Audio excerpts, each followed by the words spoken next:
Welcome to the intermediate level lesson, following on from the beginner's lesson. If you've followed that, we looked at 4 chords and a basic scale.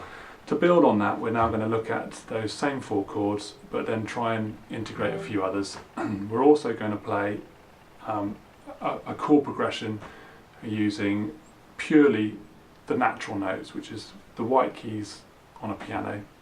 It's a slightly sort of simpler approach, but it does give you a better chord knowledge, and it will also help to explain how scales work. So we'll start off doing a chord progression. So we're going to start off with E minor, which is the lowest chord you can play, or E is the lowest chord, but the minor chord is a sad sounding chord.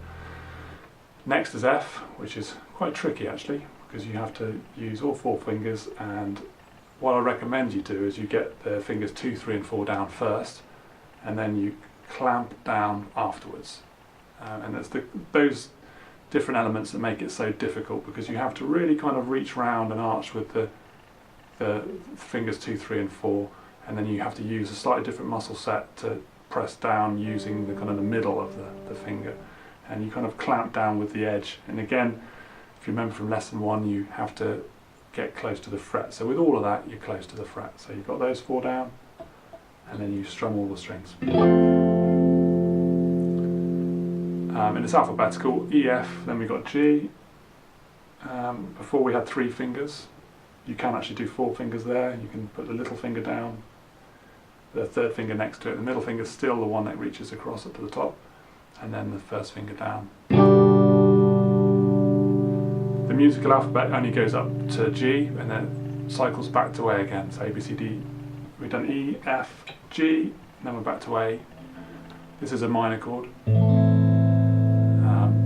The reason why they're changing between major and minor is because that happens to be the chord that happens with the using just the white keys on the piano. But don't worry about that. We'll leave B out for the time being, because it's a weird chord, to be honest with you. It's called B diminished. It sounds like this. By all means, give it a try, but it's quite a tricky one and doesn't get used often. And then C, which we did previously.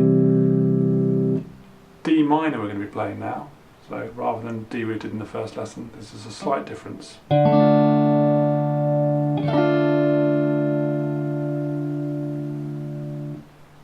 And then back to E again. So all together got E.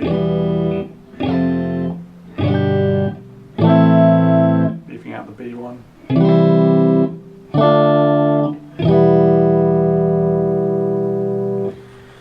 So there's quite a fair few more chords to play with there. I recommend you can try it both ways, in fact going in a descending rather than ascending order.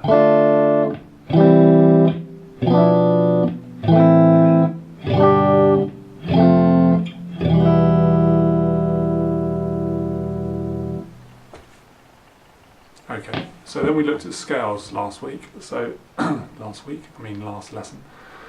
So what we can do with that is we can now play all the natural notes that you would find on a piano. The black keys are the sharps or flats on a piano, and we're going to basically leave them out just for the sake of having a bunch of notes that we can then put together. So it goes like this. Open, 1st, 3rd on the 6th string, open, 2nd, 3rd, 5th string, open, 2nd, 3rd on the 4th string, open 2nd on the 3rd string, open 1st and 3rd on the 2nd string, sorry, the 3rd string, 2nd string, open 1st, 3rd on the 1st string. Has a kind of Spanishy ring to it.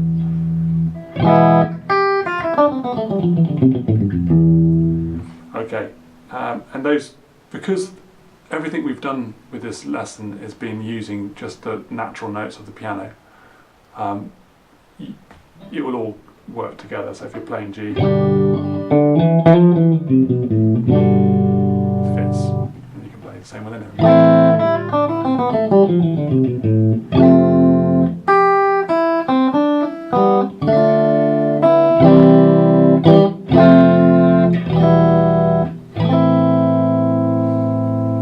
And the interesting thing here is it starts to open up a whole network of possibilities of songs that you'll be able to play, and also songwriting itself. So if you wanted to write your own tune, you could just almost randomly pluck any 4 chords out of that sequence and they would all harmonically fit together. And similarly, the scale that you would learn would be able to mean that you could then work out melodies and bass lines and all the things that can stem from that. That's it. Thank you very much.